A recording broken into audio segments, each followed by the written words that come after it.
हर साल की ड्रामेबाजी है, हर साल का मूर्ख बनाना। कभी 1 रुपए का लैपटॉप तो कभी 50% ऑफ में आईफोन। और देना नहीं है इनको, इनके पास है भी नहीं।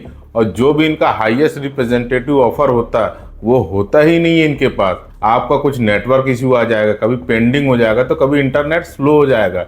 यूट्यूब की वीडियो देखते रहो, नॉर्मल शॉपिंग करते रहो, कभी इंटरनेट स्लो नहीं हुआ। अचानक से जब हम आईफोन खरीदने लगते तभी हमारा इंटरनेट स्लो होता है। कभी तो बताते हैं कि भाई साहब आपका जो क्रेडिट कार्ड है उसमें हाईएस्ट ट्रांजैक्शन की वजह से ये नहीं हो सकता, दूसरा क्रेडिट कार्ड लेके आओ।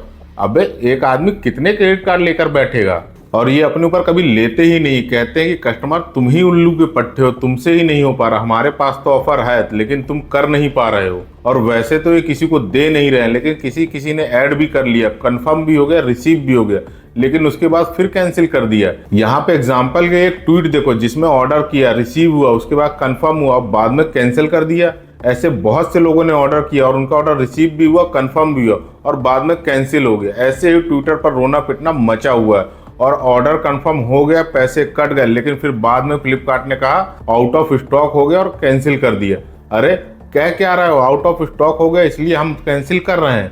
जब प्रोडक्ट था उसने खरीद लिया, आउट ऑफ स्टॉक उसके बाद ही तो हुआ ना, खरीदने के बाद। और तुमने तो ऑर्डर कंफर्म कर दिया था, पैसे ले लिए, तो उसके बाद कह दिया कि आउट ऑफ स्टॉक हो गया इसलिए हम नहीं दे रहे हैं। अबे थोड़े पागल वागल हो गया, तुम्हें समझ नहीं आ रहा कि खरीदने के बाद ही तो आउट ऑफ स्टॉक होता है। जिसको बेच दिया उसी को बोल रहे हो कि आउट ऑफ स्टॉक हो गया।